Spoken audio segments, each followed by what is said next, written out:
اعوذ باللہ من الشیطان الرجیم بسم اللہ الرحمن الرحیم وَكَذَلِكَ جَعَلْنَكُمْ أُمَّةً وَسَطًا لِتَكُونُوا شُهَدَاءَ عَلَى النَّاسِ وَيَكُونَ الرَّسُولُ عَلَيْكُمْ شَهِيدًا۔ اور اسی طرح تو ہم نے تم مسلمانوں کو ایک امت وسط بنایا ہے تاکہ تم دنیا کے لوگوں پر گواہ ہو اور رسول تم پر گواہ۔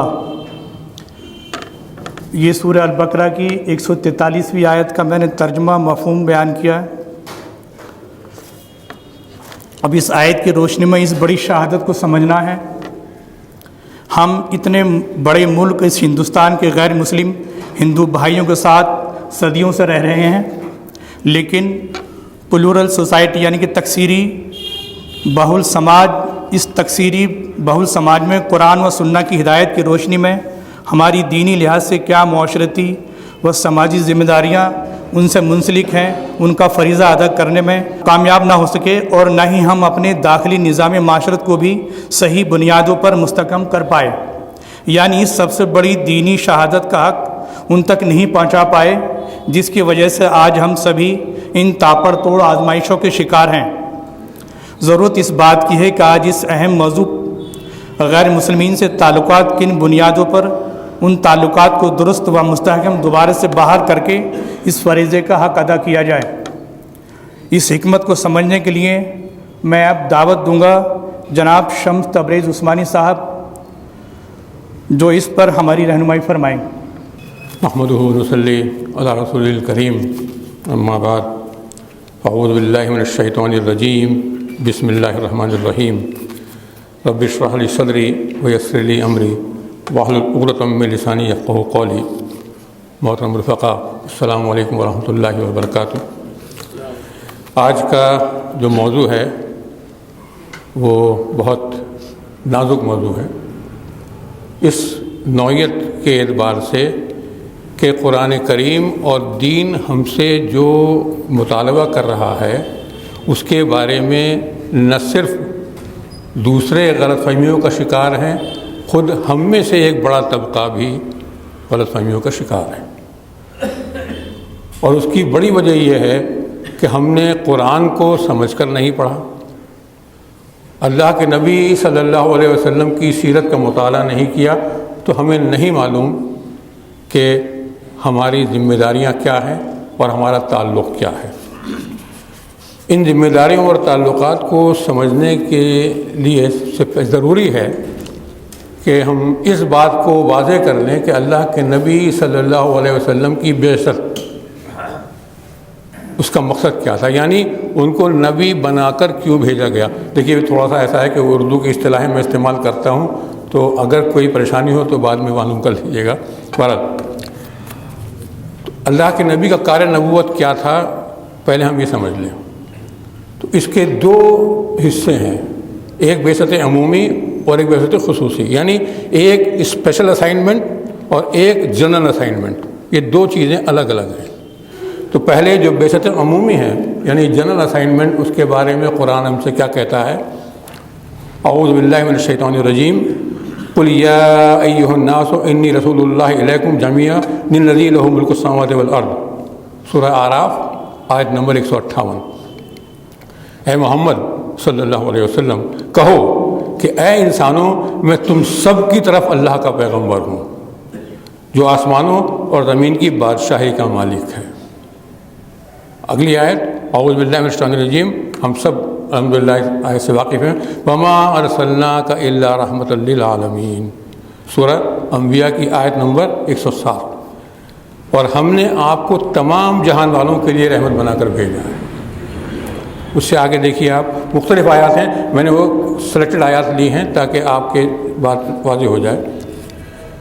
اعوذ باللہ من الشیطان الرجیم، یا ایھا النبی انا ارسلناک شاہدا ومبشرا ونذیرا وداعیا الی اللہ باذنہ وسراجا منیرا، سورہ احزاب آیت نمبر 44 اور 45۔ اے نبی صلی اللہ علیہ وسلم، یقیناً ہم نے آپ کو گواہی دینے والا اور خوشخبری دینے والا اور آگاہ کرنے والا بنا کر بھیجا ہے، اللہ کی اجازت سے اس کی طرف دعوت دینے والا بنا کر، اور روشن چراغ بنا کر، یعنی گائیڈنس کے لیے اللہ تعالیٰ کی طرف سے جو ذات مبارکہ بھیجی گئی آخری نبی کی صورت میں، وہ نبی پاک صلی اللہ علیہ وسلم کی ذات گرامی ہے۔ اب اس کے بعد یعنی آپ صلی اللہ علیہ وسلم کو بھیجا گیا ہے پورے انسانوں کے لیے، لیکن اس کے ساتھ ساتھ ایک خصوصی اسائنمنٹ بھی ہے کار نبوت کا۔ وہ کیا ہے؟ اعوذ باللہ من الشیطان الرجیم، هو الذی ارسل رسولہ بالہدی ودین الحق لیظہرہ علی الدین کلہ ولو کرہ المشرکون، سورہ توبہ آیت نمبر 33، اور یہی بالکل بعین ہی آیت آئی ہے سورہ صف آیت نمبر 9۔ اللہ تعالیٰ کیا فرما رہا ہے؟ وہی ہے، یعنی اللہ تعالیٰ اپنے بارے میں فرما رہا ہے، وہی ہے جس نے اپنے رسول کو ہدایت اور دین حق کے ساتھ بھیجا تاکہ اسے پورے جنس دین پر غالب کر دے، خواہ مشرکوں کو کتنا ہی برا لگے۔ اب یہاں رک کر یہ بات سمجھنے میں چاہیے، اللہ کے نبی آخر الزماں ہیں، اس سے پہلے کہ تمام انبیاء پیغام لے کر آئے، لیکن اللہ کے نبی کی وہ ذات ہے پوری ہیومن ہسٹری میں جس نے کہ ایک نظریہ، دنیاوی اعتبار سے دیکھیں، ایک نظریہ پیش کیا اور نظریے کی بنیاد پر ایک ریاست کا قیام کیا۔ تو نہ صرف تمام انسانوں کو ہدایت دینا، لیکن ایک ایسی ریاست کا قیام بھی آپ کی ذمہ داری تھی جو کہ اسلامی اصولوں پر چلے، اور الحمدللہ اللہ کے نبی صلی اللہ علیہ وسلم نے اس کار نبوت کو بخوبی انجام دیا الحمدللہ۔ تو یہ اہم ذمہ داری۔ اب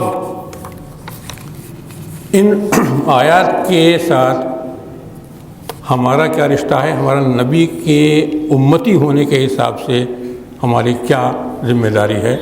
ابھی آیت کریمہ آپ کے سامنے آئی ہے، بہت اچھی آیت کا انتخاب بالکل صحیح کیا ہے الحمدللہ۔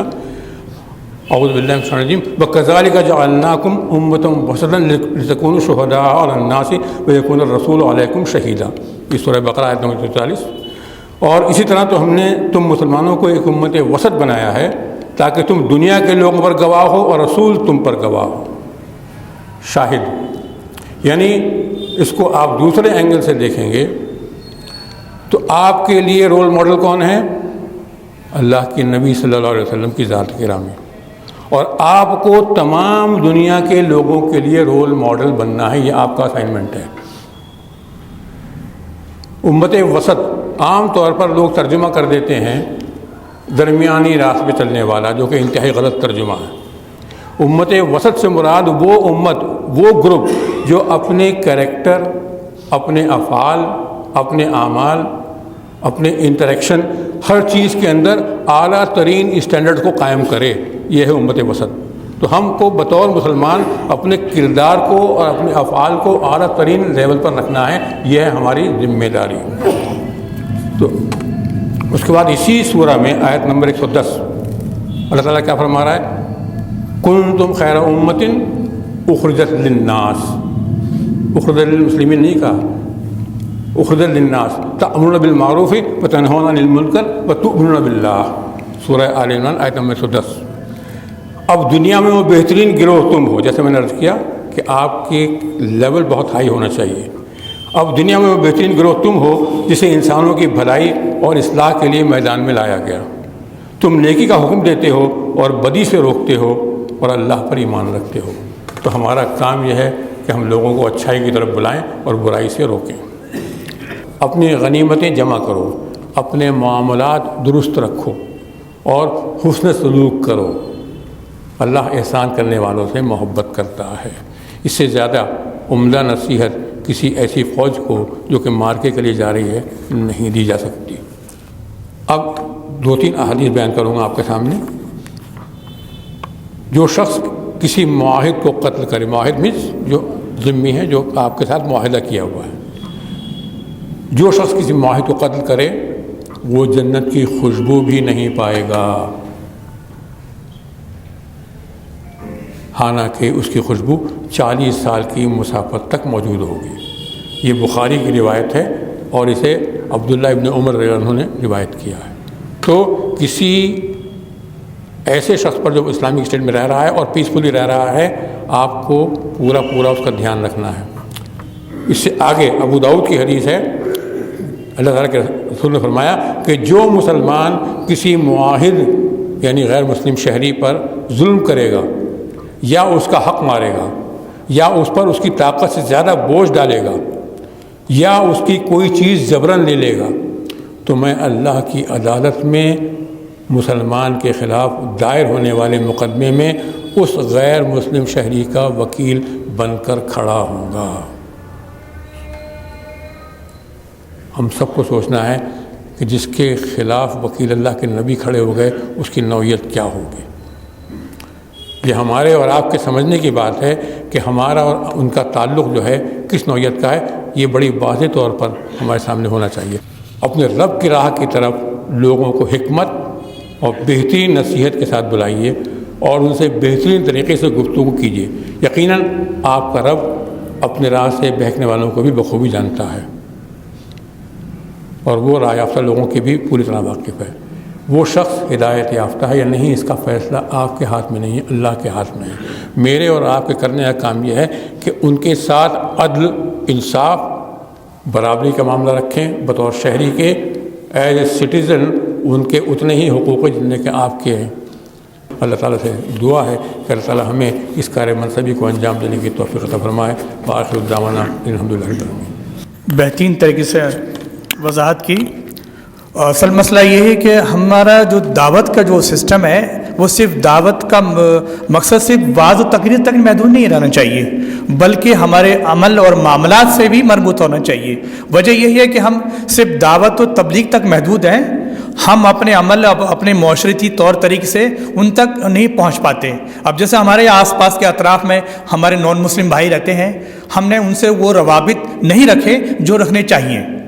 بہت ساری غیر مسلم آبادیاں ہمارے اطراف میں ہیں، لیکن ہم سے کوئی اس طرح کا تعلق نہیں ہے جس طرح سے قرآن حکیم نے ان تک پیغام پہنچانے کا کام بتایا ہے، وہ ہم نہیں کر رہے۔